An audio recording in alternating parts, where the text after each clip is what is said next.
श्री स्वामी समर्थ. जय जय स्वामी समर्थ. माझ्या स्वामी कृपा चॅनलमध्ये सर्वांना नमस्कार. स्वामी महाराजांच्या कृपेने तुमच्या सर्व चांगल्या इच्छा पूर्ण होत ही स्वामी महाराजांच्या चरणी प्रार्थना करते आणि आजच्या या नवीन व्हिडिओला सुरुवात करते. व्यंकटेश स्तोत्र आपण आपल्या नित्यसेवेमध्ये कसं पठण करायचं, त्याला कुठले नियम आहे, त्याचं पालन काय करायचं, तेच आपण या व्हिडिओत बघणार आहोत. तर बघा, व्यंकटेश स्तोत्र अतिशय उत्तम अशी ही सेवा आहे. व्यंकटेश स्तोत्र हे आपण आपल्या नित्यसेवेमध्ये पठण करू शकतो. ते बघा, तर ते कसं बघा, जेव्हा नित्यसेवा आपण करत असतो मग त्याच्यामध्ये बघा, आपण आपल्या कुलदेवीची सेवा येते, त्याच्यात आपल्या महाराजांची सेवासुद्धा येते. तुम्ही जे तुमच्या बघा आराध्य दैवत आहेत त्यांची देखील सेवा करू शकता. आपण रोज ज्या पद्धतीने श्री सुक्तमचं पठण करत असतो त्याच पद्धतीने रोज व्यंकटेश स्तोत्रम जे आहे तर ते आपल्या घरात कसं पठण करायचं, का करावं, त्याची सुरुवात काय आहे. तर बघा, श्रीसुक्तमपासून आता श्रीसुक्तम का सुरुवात करायची बघा, तर याचं कारण म्हणजे माता लक्ष्मीला काय आवडतं, तर माता लक्ष्मीला भगवान विष्णूंची सेवा अत्यंत प्रिय आहे. भगवान विष्णूंची सेवा पुराणामध्ये असा उल्लेख केला आहे की माता लक्ष्मी ही दिवसातून आपल्या 7 वेळा तुमच्या दारात येत असते आणि 7 वेळा ती तुमच्याकडे येते. कधीकधी काही घरातील बघा काही अडचणी, काही कारणांमुळे ती आपल्या घरात टिकत नाही, ती निघून जाते. ते कुठलं कारण आहे ते आपण नंतर बघूयात. पण बघा, आपण सेवा कशी करायची ना ते आधी जाणून घेऊया. सगळ्यात आधी सकाळी देवपूजा ही 10च्या आत करावी. बघा, जास्तीत जास्त 10च्या आतमध्ये आपली रोजची जी पूजा आहे देवपूजा ती उरकून घ्यावी. खरं तर 9च्या आत केली तर अतिशय उत्तम. जेवढी लवकर करता येईल तेवढी करण्याचा जास्तीत जास्त प्रयत्न करायचा. त्यातल्या त्यात बघा, आधीच्या काळी तर लोक ब्रह्ममुहूर्तावर उठून देवपूजा करायचे, अगदी उशीर होऊ द्यायचे नाही. परंतु बघा, 9च्या आतमध्ये देवपूजा करण्याचा जास्तीत जास्त प्रयत्न करा. सगळ्यात आधी तर बघा बघा 4-5 वाजता असं दुपारी करू नका. जेवढं लवकर 12च्या आतमध्ये तुम्हाला ही देवपूजा करून घ्यायची आहे ते लवकरात लवकर देवपूजा करण्याचा जास्तीत जास्त प्रयत्न करा. त्यानंतर बघा, आपण सांसारिक माणसं आहोत, बऱ्याच जबाबदाऱ्या तर आहेत अगदी प्रत्येकाला, तुम्हाला मला प्रत्येकावर जबाबदारी आहे. कारण घरातील लोक बाहेर गेल्याशिवाय आपण निवांत देवपूजा करता येत नाही, ते देखील आहे. त्या काहींना लहान मुलं आहे, जॉब आहे, काही ना काही बघा आहे आणि त्याच्यामुळं देखील थोडाफार उशीर होऊ शकतो. तर बघा, तोपर्यंत आपण देवपूजा करू शकत नाही. तर मग 4 वेळा उठून आपल्याला ते कामं करावे लागत नाही. मुलं काही बघा, लहान मुलं आहेत, काहींची मुलं शाळेत जातात, कोणाची ऑफिसला जाणारे, त्यांचे टिफिन करायचे, ही सर्व आपल्याला उरकूनच नंतर आपण देवपूजा करत असतो. तरी पण बघा, जास्तीत जास्त 10च्या आतमध्ये सकाळी देवपूजा उरकून घ्यावी. त्यानंतर श्रीसुक्तम आहे आणि हे काही बघा व्यंकटेश स्तोत्र आहे. हे कसं पठण करायचं, तुम्ही जेव्हा देवपूजा करता, खरं तर लक्ष्मी जे 7 वेळा बघा असतो ना, दिवसातून 7 वेळा लक्ष्मी तुमच्या दारात येत असते आणि जी संध्याकाळी वेळ असते ना, म्हणजेच दिवा लागणीची वेळ, खरं तर असं म्हटलं जातं की आपण मग दारं खिडक्या उघड्या ठेवतो. घरात लक्ष्मी बघा, लक्ष्मी मातेचं आगमन होत असतं. लक्ष्मी स्तोत्रम किंवा बघा विष्णूचं कुठलंही स्तोत्र ज्या देवाला तुम्ही मानता ना, बघा अगदी तारक मंत्र असेल, विष्णूंचं बघा विष्णू सहस्रनाम असेल, विष्णू स्तोत्र असेल, अगदी कुठलंही तुम्ही जे कुठलं मानता ते सगळं तुम्ही ऐकत असता. कारण संध्याकाळ म्हटलं तर लक्ष्मी येण्याचा टाईम असतो. आता काही महिलांच्या बघा बिचारा 8-9 वाजता घरी येतात, ज्या जॉबला जातात त्या, मग त्यांनी कधी पठण करायचं.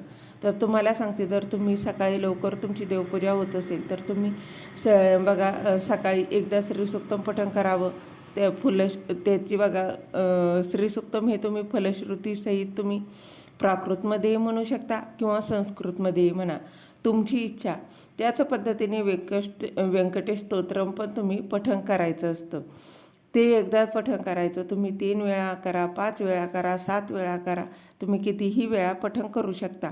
पण आपल्याला बघा इतका वेळ नाही. ज्या महिला घरात आहेत त्यांना खरं वेळ आहे तर त्यांनी आवर्जून 3 वेळा किंवा 5 वेळा 7 वेळा श्रीसूक्तम पठण करावं. नाही तर 1 वेळा केलं तरीही चालेल. तुम्ही 1 वेळा करा, 3 वेळा करा, 5 वेळा करा. श्रीसूक्तम व्यंकटेश स्तोत्र फलश्रुती मात्र आवर्जून घ्यायची आहे. फलश्रुती म्हणजे बघा फलश्रुती आवर्जून पठण करायचीच आहे. आता जेव्हा तुम्ही सकाळी लवकर बघा तुमची देवपूजा होते, अगदी 7, 8, 9 वाजता तुमची देवपूजा होते, तेव्हा तुम्ही श्रीसूक्तमचं पठण बघा करा. नाहीतर संध्याकाळी करा. तुम्ही घरात असाल दिवाबत्तीच्या वेळेत तेव्हा तुम्ही घरात बघा तुम्ही तेव्हा केव्हा त्या जरी जॉब करत असाल दिवा लागण्याच्या टायमाला घरात येत असाल तर तेव्हा देखील तुम्ही हे पठण करू शकता. अगदी काहीच हरकत नाही. बघा तर तेव्हा 1 वेळा व्यंकटेश स्तोत्र, 1 वेळा श्रीसूक्तम. आता श्रीसूक्तम आधी म्हणावं की व्यंकटेश स्तोत्र आधी म्हणायचं? तर लक्षात घ्या, माता लक्ष्मीला भगवान विष्णूंची सेवा अत्यंत प्रिय आहे. आधी व्यंकटेश स्तोत्रम पठण करायचं असतं आणि नंतर श्रीसूक्तम. आता श्रीसूक्तम आधी पठण केल्यानं काही तुम्हाला लक्ष्मी पावणार नाही का? असं अजिबात नाही. पण आधी तुम्ही व्यंकटेश स्तोत्र पठण करा बघा आणि नंतर श्रीसूक्तम पठण करा. नाही तर तुमची इच्छा, तुम्ही काहीही पठण करू शकता. आता खरं तर व्यंकटेश स्तोत्र आधी पठण करायचं असतं. पण बघा आणि शेवटी तुमची इच्छा. तुम्हाला जर आधी श्रीसूक्तम पठण करायचं आहे नंतर व्यंकटेश स्तोत्र तरीही तुम्ही करू शकता. माता लक्ष्मीला काय प्रिय आहे तर भगवान विष्णूंची सेवा प्रिय आहे. म्हणून 1 वेळा व्यंकटेश स्तोत्र पठण करायचं असतं आणि त्याच्याचबरोबर श्रीसूक्तम पठण करायचं असतं. आता श्रीसूक्तम पठण रोज बघा अगदी नित्य नियमाने तुमच्या घरात झालं त्याचनंतर बघा कनक स्तोत्र आहे ते तुम्ही पठण करू शकता किंवा तुम्ही श्रवण केलं तरीही चालेल. कारण ते बघा संस्कृतमध्ये आहे आणि त्याच्याबरोबर महालक्ष्मी अष्टकम आहे. ते देखील बघा तुम्ही त्याचा व्हिडिओ तुम्ही श्रवण करू शकता किंवा तुम्ही पठणही करू शकता. या तिन्ही गोष्टी सांगितल्या आहे. या तिन्ही बघा ह्या तिन्ही स्तोत्र त्याच्याचबरोबर व्यंकटेश स्तोत्र हे जेव्हा तुम्ही तुमच्या नित्यसेवेमध्ये बघा अगदी तुम्ही रोज करत असाल तर गुरूंच्या सेवेशिवाय काहीही सेवा पूर्ण होत नाही. गुरूंचं बळ असतं, गुरूंची कृपा आपल्यावर असणं खूप महत्त्वाचं आहे. त्या बघा आपल्याला बहुतेक आपल्या भोवती एक कवच तयार होत असतं, एक वलय तयार होत असतं. थोडक्यात सांगायचं काय तर 3 अध्याय बघा अगदी क्रमशः श्री स्वामी चरित्र सारामृताचे अगदी रोज करायचं आहे. 11 माळी श्री स्वामी समर्थ जप आहे आणि त्यातच बघा ही देखील नित्यसेवेची ही एक सेवा आहे. तर बघा हे तुम्हाला रोज करायचंच आहे. बघा महिला बिचाऱ्या जीवाचं रान करत असतात, प्रवास करत असतात. ताई आम्ही बाहेर आहोत तरी म्हणजे बघा केंद्रात जेव्हा आम्ही जातो केंद्रात मठात मला खूप छान वाटतं की बघा तेव्हा असं देखील खूप जणांना म्हणजे अनुभव आहे. स्वामी चरित्र सारामृताचं पाठ करत असतात किंवा ग्रंथ घेऊन जातात, तिथे पठण करत असतात. अगदी मठात सुद्धा प्रमाणात तिथे देखील बसून या श्री स्वामीचरित्र सारामृताचं पठण करत असतात. अगदी बघा जसं शक्य होईल त्या पद्धतीने पठण करण्याचा आनंद बघा त्या घेत असतात.